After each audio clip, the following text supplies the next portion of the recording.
Hey, what's going on, guys? Welcome to my YouTube channel. Keep calm and run to the best you.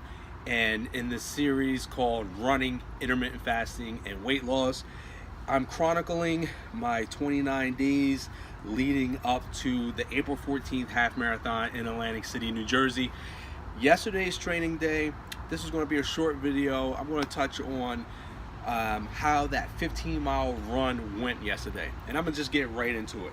So the 15-mile run was very interesting. It was 53 degrees.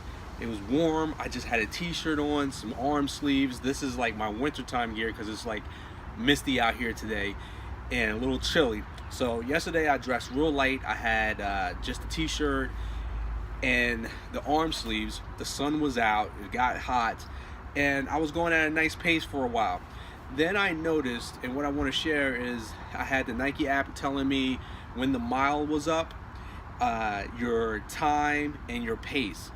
And I pretty much like to set that to just tell me when the mile is up. Because when you start hearing the pace, you start getting discouraged if you notice yourself getting slower. It can be encouraging, but it can be a mental discouragement if you hear average pace 10:30 per mile, and then your next mile average pace 10:45. You're like, man, I'm getting slower. What do I need to do? I need to pick it up, right? And as you try to put more effort to picking it up, it's going to hurt you in the back half of that run, that 15-mile run or whatever distance that you're doing. So it's better to be consistent, okay? And I had to tell myself a couple of times, you know, you don't get faster by putting forth more energy like this. You get faster or maintain by being smooth and focusing on your form and being easy. So that's something that I had to coach myself through.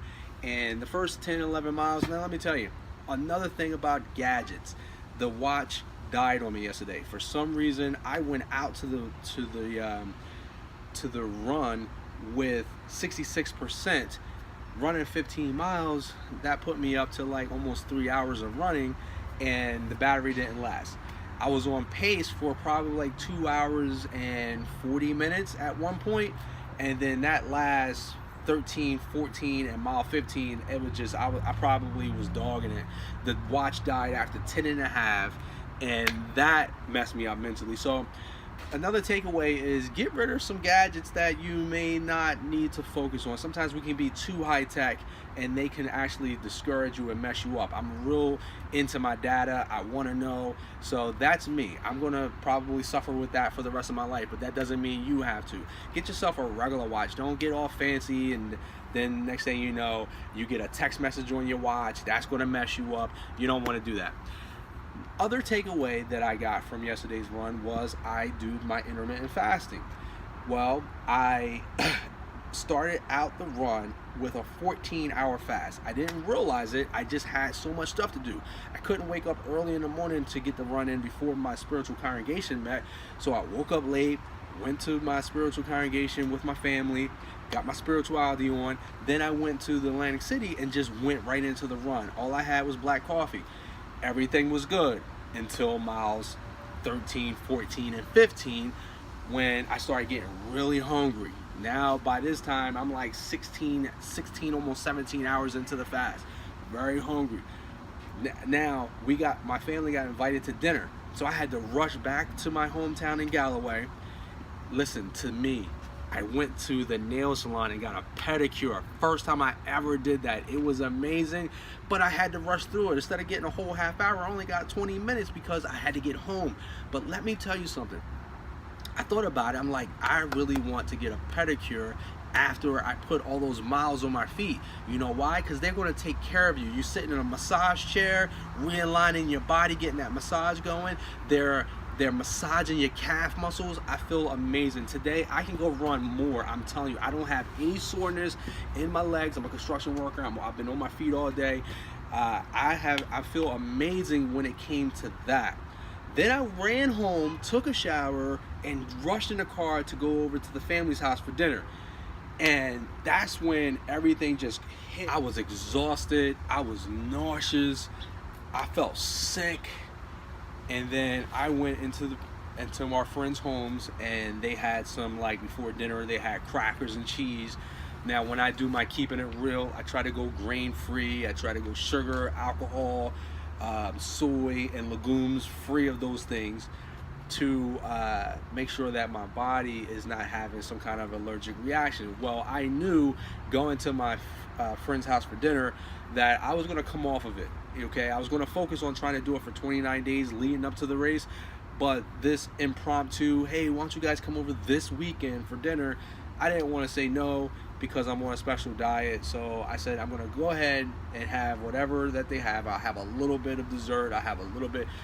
When I got there, I was so nauseous. I was eating the crackers. I couldn't stop eating the crackers. That's one of the reasons why you go grain-free, because it's very addictive. I was eating the crackers. After the dinner was served, I was starting to feel really good. I was starting to feel like myself. I started joking. I started laughing, everything like that.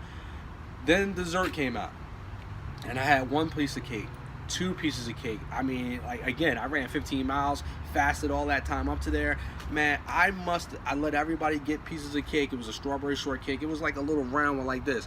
But I'm telling you, I probably had, I'm not gonna lie, I probably had like I probably ate like almost half of that cake, man. I just kept going back and getting more. I'm human, just want to let y'all know, you know what I'm saying? So I did that, and we went home. I had a couple of other snacks before I went to bed.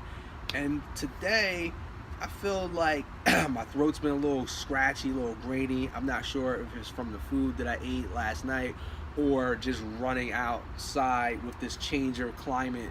You know, today, again, is dreary. It's like kind of chilly out.